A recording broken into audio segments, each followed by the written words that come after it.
Рени, добре дошла в едно от страхотните места в Родопите. Казвам Родопите, защото това е планината с магия, планината с душа и една от причините, поради която и ние направихме този бизнес проект в сърцето на Родопите. Въпреки че всички казват сърцето на Родопите, но Родопите е магична планина. Няколко думи за мястото. Мястото е магическо, намира се на 1100 метра надморска височина, с уникален климат целогодишно, прохладно лято, мека зима, страхотна есен и невероятна пролет, готова за събуждане на живот. Място, в което можете да откриете много неща, въпрос на предпочитания.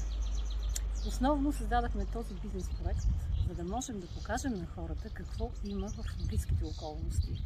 А то е изобилие, един конгломерат от енергия, която строи от всякъде.